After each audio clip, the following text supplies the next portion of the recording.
guys, my name is Christopher Middleton and welcome to the first video installment in the Passed Away Groundworks series covering story. In this video I'll be giving you a quick look at some of the tools, techniques, and processes that I used to organize and come up with the story for Passed Away.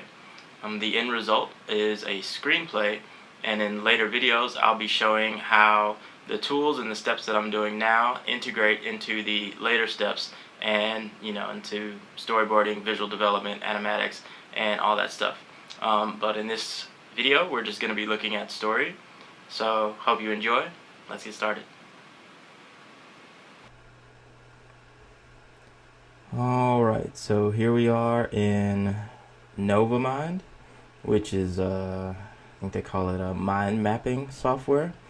And I really liked this type of software, I guess just because I'm a visual guy, and the visual workflow of organizing ideas just kind of worked really well for me. So NovaMind is let's see here. Oops. Here's their site. Yeah, it's called mind mapping software. It's pretty cheap. The regular version is like $30. I'm pretty sure that's what I got. And yeah, I guess I'll dive in and show you a little bit of what I can do. So as I said before, Passed Away is episodic, and this file that I have open right now is sort of an outline for episode 1, as well as just some random notes about different things here or there. You can see here I have like backstories, visual and settings, just kind of concepts, some brainstorming for a trailer and documentary, the story of the zombies, some random writing notes, music, technical info, all these different things. So the way it works is that if you open this guy up, when you click on specific nodes, the different nodes can have text associated with them. So if you click on like backstories, in here I've got a bunch of notes about backstories for characters.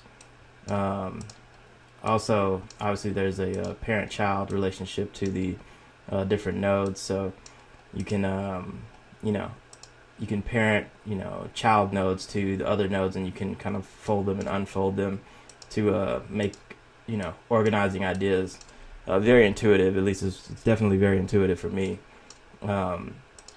So I think I mentioned in the video before that Passed Away is one of the elements of it is a choose your own adventure type story.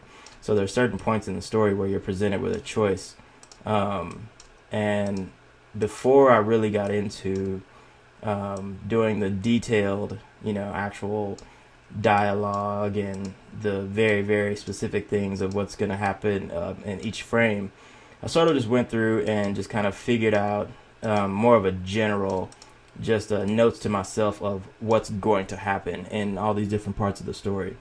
So that's what these are. That's all of these are basically just kind of like notes to myself, without actually thinking about the technical side of the writing. Just me saying what's going to happen for each part. Like you can see here, it's like, if you used to go to the hospital, Rosie and Duncan are freaking out about Rosie's arm. She's bleeding pretty bad. Etienne tells you to put pressure on the wound, blah blah blah. But as you can see, it's like I'm not really writing this for like somebody else to like read it or anything. It's just like it's just me saying what's gonna happen.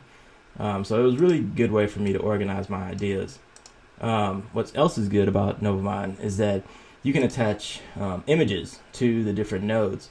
So this is a layout of the choice, I guess, structure in the old name for the product was Dead of Night, and then I saw that was taken by like a million other games and different things. But basically, so if you we go through here, we can see some of the choices and how they all break down.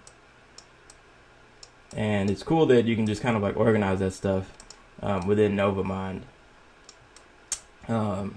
Also, speaking of the pictures, for like, it's also really good for like the character profiles and stuff like that, because I can actually just drop a picture of the different characters in there, and you know, then on this side we can see, you know, their profile and information, you know, and all the different details of who they are. So this was pretty much I guess I'd say close to step one. I might have done, you know, a little bit of work before this, just like just pencil on paper, just really roughing out ideas, but this is pretty much where I started. And another good thing, like I said, with this, along with pictures, you can also include links, and you can associate links with these different nodes. So you can see that it has this little link button. It says episode 1 screenplay. So if we click that, then that brings up the Google Doc that's the actual screenplay for episode 1. And so the actual screenplay I wrote in a Google Doc.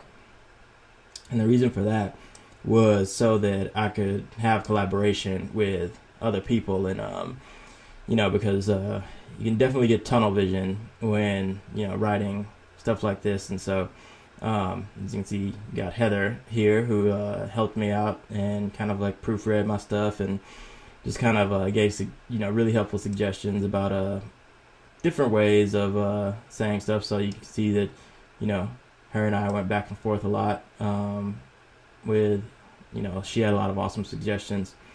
And so this is the screenplay for episode 1.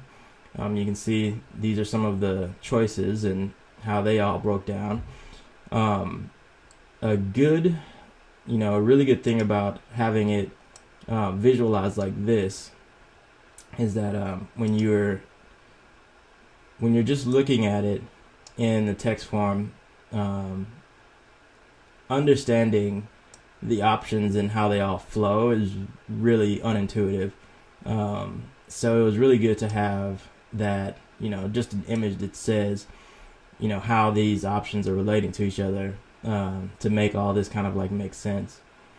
In terms of the format of the screenplay, I think I just I don't remember the name of the website, but I looked at some website that basically just had, you know, it had this huge archive of screenplays from lots of different movies, and I just kind of took a format that I really liked, which was you know, just capital letters for whoever's talking, and, you know, the blue text is sort of like a narrative that's not actually anything that's going to be you know, said in the actual story.